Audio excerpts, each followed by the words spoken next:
Hey guys, thanks for watching my channel today. My name's Don, and I want to talk about something that made a lot meant a lot to me, and it probably would mean a lot to a lot of you out there that are, 70, 80 years old. You can probably remember back to the very first time you used a plastic worm. I was probably 16, 17, 18 years old. I don't remember. But it would have been back up. I used to live in northeastern Ohio, a little place called Stowe, Ohio, Winter Falls.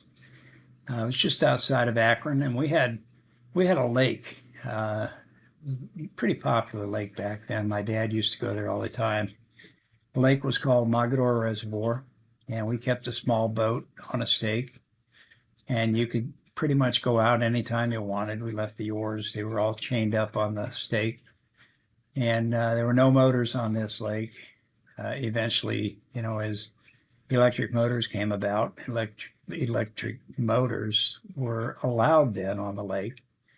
And but back then we didn't even have electric motors, so it was all oars. If you wanted to go out and fish, you had to kind of work for it. A lot of you probably can't even imagine doing that, but it was pretty common back in the day. But I can still remember I had gotten a package of plastic worms, I think from my uncle, and they didn't look like anything fancy. I think they were kind of a pinkish, purplish color, and I remember they had two hooks and a little blade, in front of the worm. Maybe I don't know, 6, 7 inches long. Might have had a bead on it or a couple of beads to help make that spinner move. But I was pretty excited about it. I'd never used a plastic worm before, and I remember I went down and I loaded all my gear into the boat, got in the boat, and I rowed out. And right in front of where we had our boat stake, there was an island. And my dad used to refer to the island as Don's Island because it was just a small island, but I always said someday I was going to live on that island. But I remember I rowed out towards that island. It was a calm morning, probably an hour or so after first light. Real calm, real peaceful. Not a sound anywhere. Maybe the birds were chirping or something, but I mean, it was just a perfect morning. I had already rigged up this plastic worm on my spinning rod, and I got out to a spot that was just off the edge of this little island that I'd always done pretty good fishing. There was a weed bed off to one side, and straight ahead, the water got too shallow. You couldn't even get the boat through there. So I particularly liked this area. Didn't really know why. I just knew that I caught a lot of fish there. But I remember I casted that plastic worm out, and I remember when it hit the water, and I watched the rings kind of disappear.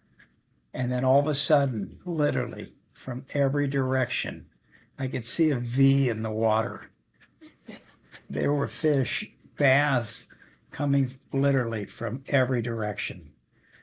6, 8, 10 bass, all rushing to get to this worm. And I mean, it didn't take long. One of them got there. It was a big splash. I hooked up, brought the fish in.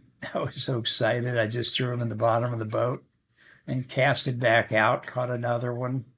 But it was like a magic lure. I can't explain it any other way. And I don't know how many fish I caught that day, but I caught a lot of fish. And I only had the one worm. I think it came with two in the package, and my uncle only gave me, there was already one taken out, so I only had one. And by the end of the day, it was in pretty bad shape. Um, I remember when I got home and I told my dad about the trip. I remember him telling me that he could take a cigarette lighter and just melt one end and kind of stick the two ends together and it would still work. And I was able to do that. And I actually used it on a couple more trips. But I'm here to tell you that trip will be in my memory for a long time.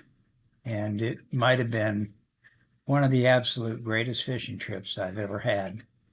And I can attribute it to only one thing, a plastic worm.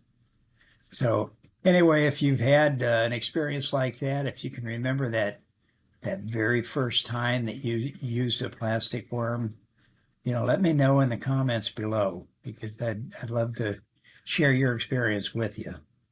So thanks for tuning in.